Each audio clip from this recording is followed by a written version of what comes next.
Liftoff of the Falcon 9 rocket. 3, 2. What I'm trying to do is to make a significant difference in spaceflight and help make spaceflight accessible to almost anyone. There need to be reasons to get up in the morning. You know, life can't just be about solving problems. Otherwise, what's the point? There's got to be things that people find inspiring and make life worth living. If somebody is doing something that is useful to the rest of society, I think that's a good thing. Like, it doesn't have to change the world. Like, if you're doing something that has high value to people, I think that's fine. Like, stuff doesn't need to be changed the world just to be good. Depending on how well you want to do, and particularly if you're starting a company, you need to work super hard. And I mean, if you do simple math, say like, okay, if somebody else is working 50 hours and you're working 100, you'll get twice as much done in the course of a year as the other company. I am somewhat impulsive, and I don't really want to try to adhere to some CEO template. A natural human tendency is wishful thinking.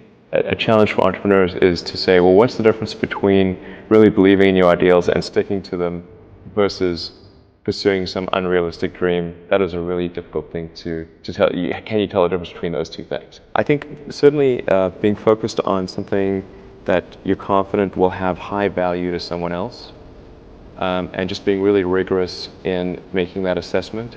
I think certainly extremely tenacious, and then just work like hell. I mean, you just have to put in, 80 to 100 hour weeks every week. I mean, I think it's like quite painful and difficult.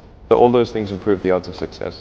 I came to the conclusion that if we can advance the knowledge of the world, if we can do things that expand the scope and scale of consciousness, then we're better able to ask the right questions and become more enlightened, and that's really the only way forward. That's unreal. Space is hard, and rockets tend to fail, unfortunately. Even when you've got like a lot of really smart people working super hard to minimize the probability of failure, it's still there, and it's quite significant. And people have asked me like, well, why are rockets especially hard? And part of it is like everything has to work the first time. Like you can't do a recall, you can't patch it. It's like 9 minutes to orbit or it's over. You can never test the rocket completely in the environment that it's actually going to experience. You can't fully recreate something that's moving super fast in a vacuum on the surface of Earth. Like, you can only really recreate that in space. I mean, I think it's like quite painful and difficult, honestly, and it feels terrible. I mean, the company is sort of looking to me to rally them, and I do. But I honestly feel super bad. So what does super hard mean? Well, when my brother and I were starting our first company, instead of getting an apartment, we just rented a small office and we slept on the couch.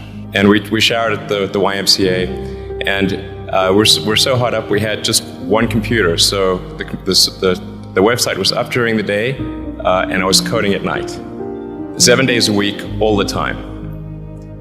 If other people are putting in 40-hour work weeks and you're putting in 100-hour work weeks, then even if you're doing the same thing, you know that you will achieve in 4 months what it takes them a year to achieve. When I was young, I didn't really know what I was going to do when I got older. People kept asking me, but then eventually I thought that the idea of inventing things would be really cool. And the reason I thought that was because I read a quote from Arthur C. Clarke, which said that sufficiently advanced technology is indistinguishable from magic. And that's really true.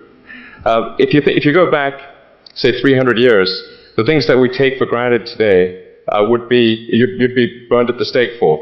Being able to fly, that's crazy.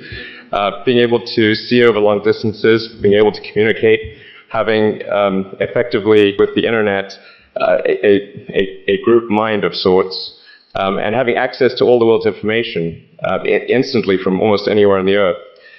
This is stuff that really would be magic, or would be considered magic in times past. In fact, I think it actually goes beyond that, because there are many things that we take for granted today that weren't even imagined in times past. They weren't even in the realm of magic.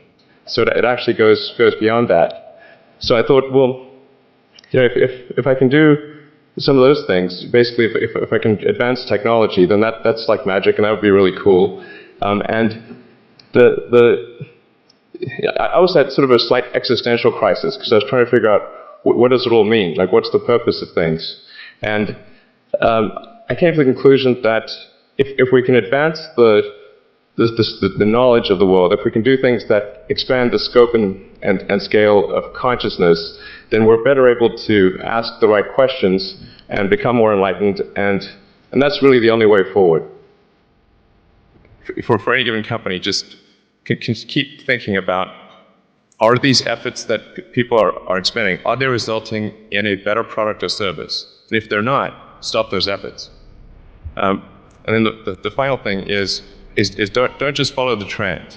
You may have heard me say that it's good to think in terms of the physics approach of first principles, which is, rather than reasoning by analogy, you boil things down to the most fundamental truths you can imagine, and you reason up from there. And this is a good way to figure out if something really makes sense, or if it's just what everybody else is doing.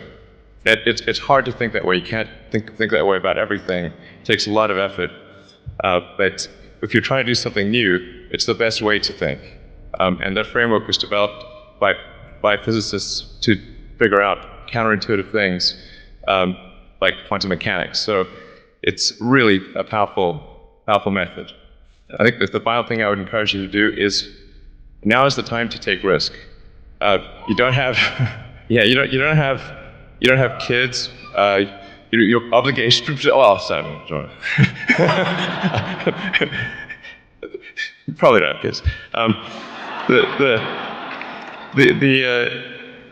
But as you get older, your obligations increase. So and once you have a family, you start taking risks not just for yourself, but for your family as well. It gets much harder to do things that might not work out.